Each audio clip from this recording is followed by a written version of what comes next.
Mga Cubs, konting pasilip lang sa aming kwarto. Ayan, nakapaglinis na po ako. Hindi ko pinakita kanina na hindi pa linis. Nako, ang daming alikabok. Lalo na dito sa may gilid na dyan. Nako, ang daming alikabok dyan. Alam nyo, hindi ko tinatapon yung mga mga pabang wala nang laman kasi may sentimental value siya. Kasi yan yung huling itong dalawa na to. Yan yung huling galing sa kapatid namin na aksidente sa barko na namatay. Yan na na yan. Kaya parang hindi ko siya maitapon kasi nga yan na lang yung last parang memorabilia galing sa kanya. So yan po. Ito po ang nakapaglinis na sa labas, hindi pa masyado. Yan yung labas nung unang pinakita ko. Tapos yan yung aircon hindi pa rin napapalinis. Kita nyo naman. Dapat yan tanggalin. Mamaya magkakanta-kanta ako. Pero nakaano siya kanina. Ayan. Tapos yung mga una ng anak ko nandito yan sa loob kasi hindi ginagamit. Wala siya. Nandito pa to. Pampunas sa alikabok. Okay lang yan. Nandyan talaga yan. Kita nyo naman yung asawa ko. Binili niya yan kasi pag mag-live streaming daw ako, may magagamit ako. Mahihain naman tayo sa camera. Tapos yan, diba? Pwede mo siyang iharap ganito. Ouch! Sorry. Dito lang pindutin, pag ganyan.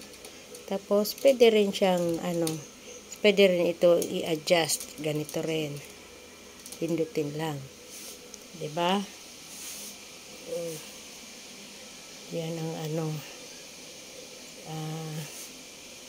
gaya ng hindi ko basta-basta nagamit. Yan yung aking si Hakuna.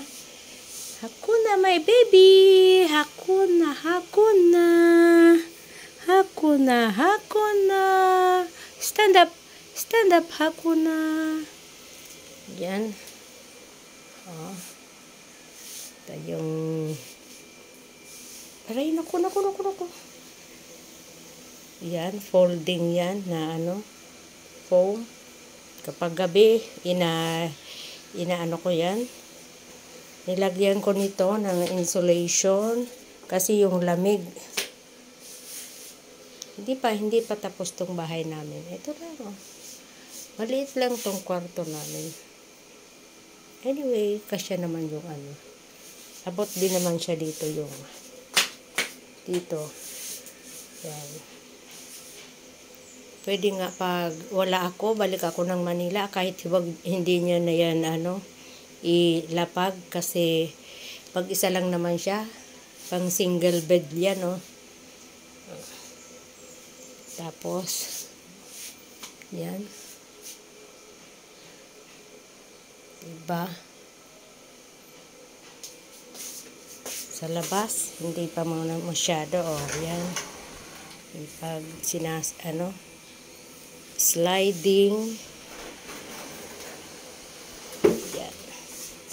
Ang daming, bubot. So, yan po muna. Ang aking pasilip sa kwarto. So, yan. Bye mga Cubs. At ako'y mauupo muna. Nilagyan ko lang yun ng Yan.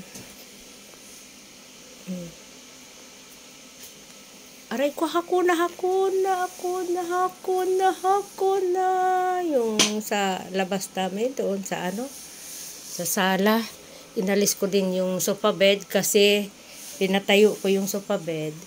Hindi ko nilagyan kasi ang dami pang kalat, hindi pa nga ako tapos inalis ko yung sofa bed kasi ito, nito Maano tong aso na to? Simula nung umalis ako, lahat yung mga aso parang, ewan, nagbago yung mga alaga ako.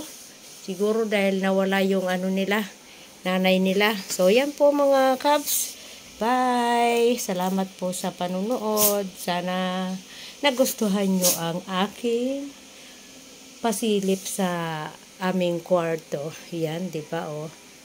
Oh. Siya bumili lahat niyan. Na mga pang ano na yan.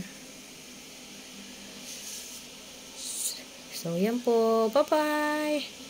Salamat!